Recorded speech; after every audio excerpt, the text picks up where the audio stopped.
A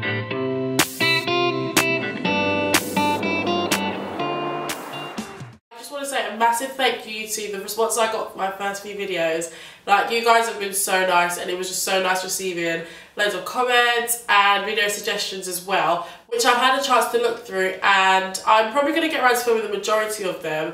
However, probably not the makeup tutorials and things like that, as I'm just not a beauty guru at all. But I don't know, I might do in the future, but that's not really the direction I want to take my channel in just yet. Okay, so this is going to be the first video in my university/A-level series, and this is a video all about how to stay motivated at school or university, and just how to have a positive attitude and generally do well.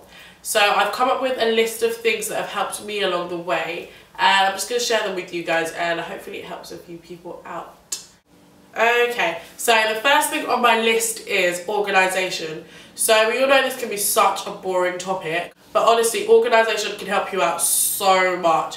Even if it's just knowing what the next step is, like when your next deadline is, when your next lecture is, when your next seminar is, or things like that. Like, just being able to stay on top of things, it's going to just help you plan your time effectively, and it's just going to help you have a positive outlook on your studies, as if you know that you aren't loaded down with a ton of work, then you're generally going to feel better about going to class. And we all know that deadly trap of not handing in an assignment and then not going to the next lecture because you haven't handed that in, and then you're still behind, so you don't go to the next one, and then it just turns into a spiral of just not going. So if you just stay organised and you know exactly what you've got to do, it's going to give you that extra boost to just attend classes and attend lectures and just not be behind. So what I do to help me keep organised is I have a massive diary, and on a daily basis I just write down exactly what I want to get done for that day. And I try not to be too ambitious with this, as if you write down a million things you're going to get done on that day and you do like 2 things, you're just going to feel ridiculous at the end of the day, or just like annoyed with yourself that you haven't done as much as you plan to do.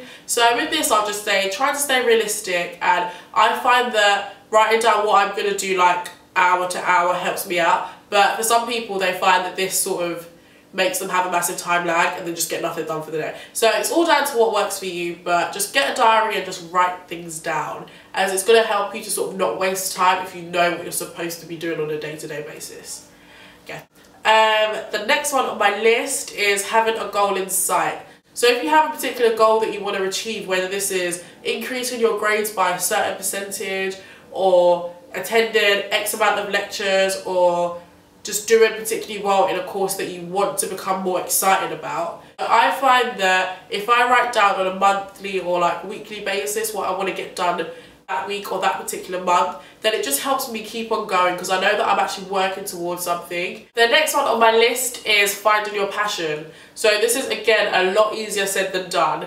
So the main thing about this point is just finding out exactly what you're passionate about and just doing it. Honestly, it's going to be so difficult to actually remain motivated in doing something if you don't actually feel like it's right for you. The next one on my list is remembering exactly why you're at school. Having friends and having a really good social life is all really, really good, but at the end of the day, it's just not what you're there for. And I'm not trying to sound preachy or anything, but you're going to kick yourself when it comes to like results day and you find that you've missed the next grade or something because you just weren't focusing and you were just doing things that you probably shouldn't have been doing, missing deadlines because you were out partying, or not really trying hard with your assignments because you were having an argument with that friend that you're not even talking to anymore. So when you find yourself in situations where your attention is being taken elsewhere, just try and refocus your energy and try and remember exactly why you're at university. Next thing on my list is participating in class. So this might not be appropriate if you're like in a massive lecture hall of like 300 people, but if you're in like a small classroom setting, participating is just a really good way to just remain engaged, and it just sort of demonstrates that you actually know what you're talking about. And in order to participate in class, you have to do reading. So if you are sort of in a classroom, just set yourself the target of making 2 comments, even if it's just 2 comments in that one class. Okay, so the next thing on my list is to stay positive.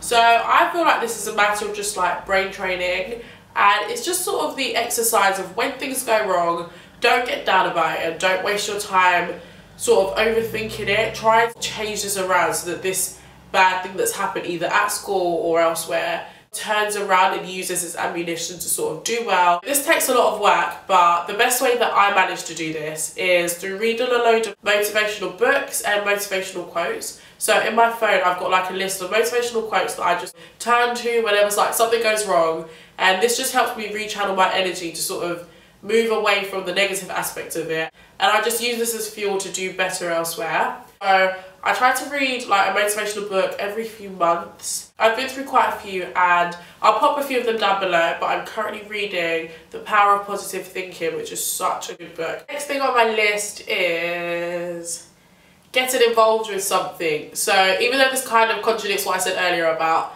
focusing on school and realising what you're supposed to be at school for, just get involved with something at school or university. Either if this is just like a sport or a society or something, like getting involved with something is just going to make you more excited about going to university if you know that you're not there to just sit down, do work and go home. So at university I get involved with societies and sports and other projects, and it just sort of breaks up my day, and I find that making myself as busy as I can be within reason just helps me organise myself more effectively, as I literally just don't have the time to waste on things that aren't worth my time. And this just helps me enjoy university more, as I'm just able to see that there's so much more to do at university rather than just getting a degree. So the next thing I've got is just give it 110%. So it's one thing to physically go to school, and it's another thing to be mentally engaged when you do go. So there's no point strolling in, sitting at the back of the lecture hall and being on your phone for an hour. So even if it's just giving yourself the challenge of turning your phone off or putting it on airplane mode for an hour. The final thing I have is asking for help. So this can be quite difficult to do, but honestly the worst outlook that you can have is just thinking that things are going to work themselves out. So if you are struggling with something, make sure you just ask for help. Even if it's not necessarily like the teacher or the lecturer, what you need to remember is, especially if you're at university, like you're paying to be there, so you really shouldn't feel as though you're bothering your lecturer or whoever's there to help you, as that's what they're paid for essentially, and that's what you're paying them to do. So just make sure that you locate your contact point or find somebody that you can go to if you do need help. This is going to help you avoid making mistakes which could be costly in the future, and it can just help you stay organised and just stay on top of things, which will just give you a better attitude towards school if you know that you've got somebody to go to whenever you do need help or guidance along the way.